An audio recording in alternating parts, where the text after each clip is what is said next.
Oi, bem-vindo ao Adolescente, hora de sentarmos juntos no grupo de adoradores determinados para o bem. E hoje nós vamos então continuar a história que está em Mateus capítulo 9. Jesus chama Mateus, um publicano, cobrador de impostos, fala a respeito do comportamento dele junto à festa ali de publicanos. Diz que vários publicanos, amigos de Mateus, foram lá conhecer esse Jesus que o havia chamado, que não fazia acepção de pessoas, que conhecia o que estava lá no coração de Mateus, e muitos se aproximaram. Até o relato fala que quando Jesus ascendeu ao céu, daqueles 3.000 homens, e mulheres que mudaram de vida, que se converteram, estavam entre eles vários desses publicanos que estavam nessa festa nesse dia. Olha só, como causa e efeito que Deus transmite com amor, com misericórdia, de um jeito terno. Aliás, de falar em ternura de Deus, hoje ele fala com ternura com um grupo de pessoas. Olha só, diz a Bíblia que como os rabis, os homens, os líderes não conseguiram argumentar e derrubar o argumento de Jesus, que Jesus falou a respeito do porquê ele estava ali na festa, que os sãos não precisam de médicos, os doentes, como nós comentamos ontem. Então eles viram que era imbatível a argumentação de Jesus, era perfeita, divina, plena, e aí eles buscaram um jeito de continuar tentando fazer com que Jesus perdesse no debate, vamos dizer assim, Estavam disputando com Jesus quando Jesus só queria fazer o bem, salvar, gente. Mas olha só, não se contentaram, E aí foram atrás de quem que vocês imaginam? Quem que eles buscaram? Vocês acham que buscaram, assim, inimigos acirrados de Jesus para combater Jesus? Não.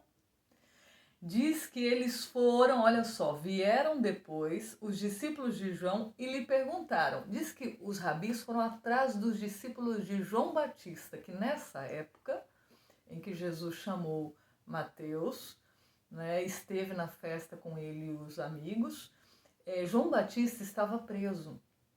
E os discípulos de João estavam assim, desanimados, lamentando, desalentados. Teve algum momento que você ficou assim, só lamentando, parece que nada dá certo, a vida é injusta. Assim estavam os discípulos de João Batista, porque João Batista estava preso e Jesus não fazia nada. Jesus que ressuscitava pessoas, Jesus que fazia tantos milagres, como que Jesus não era primo de João Batista, Era familiar e não fazia nada para libertar o mestre deles.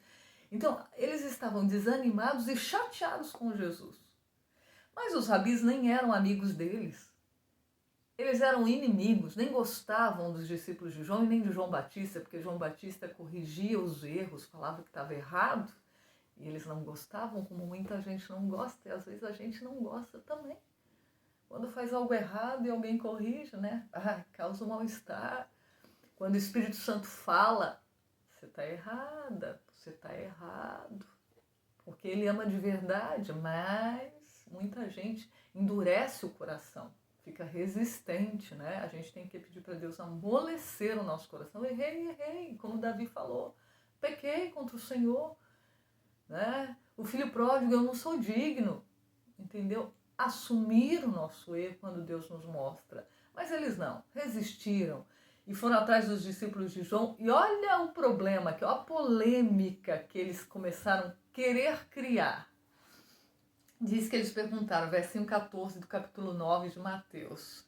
Então perguntaram para Jesus, os discípulos de João, induzidos pelos rabis que foram procurá-los para colocar contra Jesus.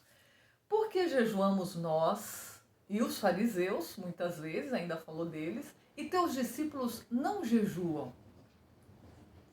Gente, olha só como Jesus responde a isso. Diz a leitura complementar dessa semana que ternamente Jesus se voltou para os discípulos de João com todo o carinho do mundo, percebendo, sabendo da astúcia dos líderes, colocando eles contra Jesus. Jesus, com todo amor, respondeu-lhes: Podem acaso estar tristes os convidados para o casamento enquanto o noivo está com eles? Dias virão, contudo, em que lhes será tirado o noivo, e nesses dias hão de jejuar. Veja só, Jesus, com todo amor, sabia que eles estavam sendo usados para contenda, e Satanás faz muito isso na vida do ser humano. Ele busca colocar uns contra os outros, sabendo que, por exemplo, um tem alguma chateação com aquela pessoa, e aí faz com que outro se envolva, leve a fazer intrigas, e isso tem alcançado muito sucesso, né? Cuidado, muito cuidado, né? Em ter discórdia, discordar de alguém, levar outros a discordarem porque você não acha favorável aquela pessoa, entrega para Deus. Cuidado, né? Cuidado em levar outros contra aqueles que você discorda a respeito de alguma coisa. Diz que terrível coisa é pecar, mas muito pior é fazer outro pecar. Deus coloca um nível também aí, né? Então, olha só, eles chegaram até Jesus, Jesus responde assim com todo amor, com todo jeitinho, com todo carinho de mestre. E sabe o exemplo que ele deu aqui, que eu achei extraordinário? Porque a gente nem lembra, né? Ele deu o exemplo do noivo. Sabe por quê? Fez os discípulos de João Batista lembrarem o que João falou. Diz que na hora eles lembraram que João Batista disse, que o amigo do noivo, que é responsável pelo noivo, porque tinha as comemorações naquele tempo, os casamentos, e tinha diríamos, padrinho, que era o amigo do noivo, que era responsável por falar, o noivo está vindo, o noivo está chegando. Inclusive na festa, né, das bodas, das virgens, que a Bíblia conta, fala disso, do amigo do noivo. E João Batista usa esse exemplo do amigo do noivo, falando que fica feliz de anunciar que o noivo está vindo. O noivo era Jesus, né? O noivo estava ali com eles.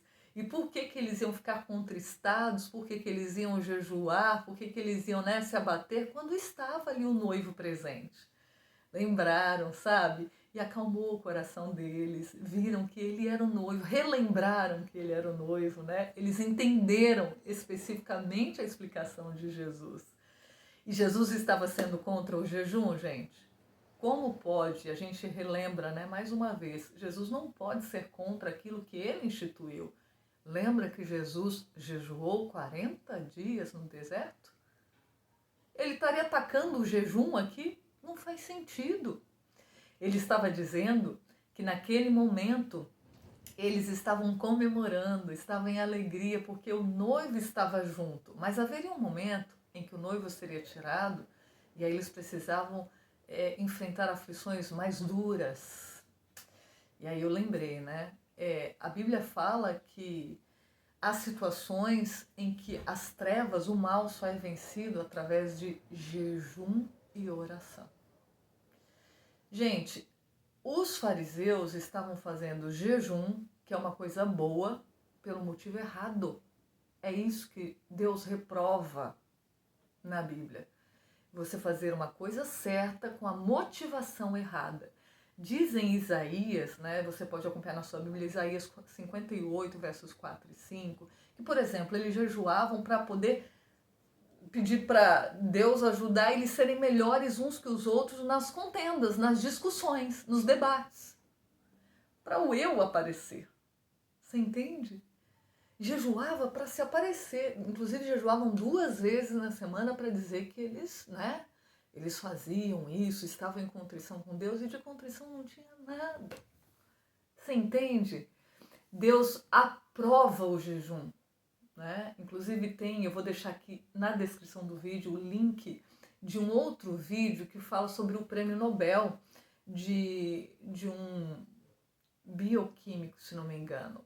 Eu não lembro exatamente a área, mas ele descobriu, né, que as nossas células se recuperam quando nós deixamos elas descansando por um dia. Um dia de jejum restaura todo o nosso sistema do corpo, que é bom, é necessário, chamado do jejum intermitente, né? Eu tenho trabalhado nisso em casa, de a gente, né, diminuir os alimentos por um dia, né, só frutas, saladas e tal, mas ainda quero fazer o jejum mesmo, porque varia de cada um para cada um, né? Se você tem que consultar um médico para ver certinho, se você tem diabetes, se você tem alguma doença, por exemplo, talvez não possa tirar totalmente os alimentos, mas tem gente que não tem nada disso e pode fazer e é excelente, né? Mas não só por isso, além de fisicamente ser benéfico, espiritualmente é essencial.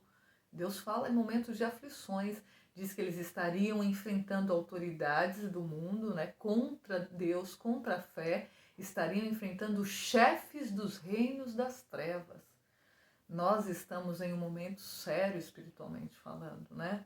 Que Deus possa nos ajudar a refletir a respeito do jejum, a respeito do seu cuidado por nós.